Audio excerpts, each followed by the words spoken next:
एक बार की बात है, एक छोटे से गांव में एक प्यारी सी लड़की थी जिसका नाम नंदिनी था। नंदिनी बहुत चंचल और खुशमिजाज थी। उसे पेड़ पौधों और पशु पक्षियों से बेहद प्यार था। उसके पास एक खास दोस्त था, एक नन्हा खरगोश जिसका नाम चीकू था। चीकू हमेशा नंदिनी के साथ रहता और दोनों मिलकर नए नए रोमांच की तलाश में निकलते। एक दिन नंदिनी और चीकू जंगल में खेलने गए। खेलते खेलते उन्हें एक चमकदार चीज दिखाई दी। पास जाकर देखा तो वह एक सुनहरी चाबी थी। नंदिनी ने चाबी को उठाया और चीकू से कहा, मारो, देखते हैं ये चाबी किस चीज की है। पहला ऑर्डर। चीकू ने उत्सुकता से सिर हिलाया। वे दोनों उस चाबी के पीछे पीछे चलने लगे। थोड़ी देर बाद उन्हें एक पुरानी जर्जर दरवाजा मिला जो जंगल के बीचों बीच था। दरवाजा बहुत बड़ा और रहस्यमय था।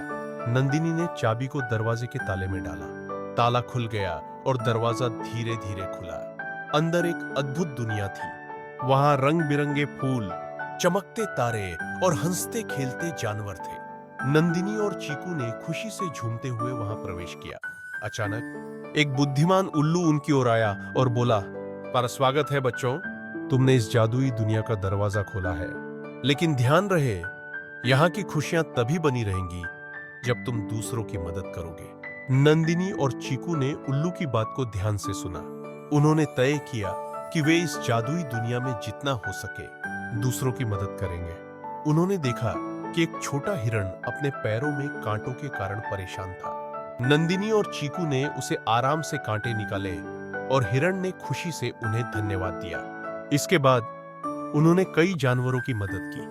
हर बार जब वे किसी की मदद करते, जादुई दुनिया और भी खूबसूरत होती जाती, रंग और भी चटकीले हो गए और जानवरों की हंसी चारों ओर गूंजने लगी। जब नंदिनी और चीकू ने महसूस किया कि उनकी मदद से सब खुश हैं, तो उन्होंने उल्लू से पूछा, डॉक्टर, क्या अब हम यहाँ हमेशा रह सकते हैं?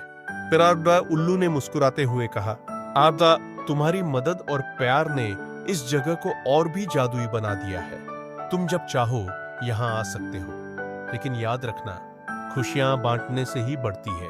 नंदिनी और चीकू ने उस जादुई दुनिया से विदाई ली, लेकिन उनके दिलों में एक नई सीख थी। वे वापस अपने गांव लौट आए, लेकिन अब वे हमेशा दूसरों की मदद करने का प्रयास करते थे। और इस तरह नंदिनी और चीकू की दोस्ती और भी मजबूत हो गई और उन्होंने हमेशा खुशियों को बांटने का संकल्प लिया।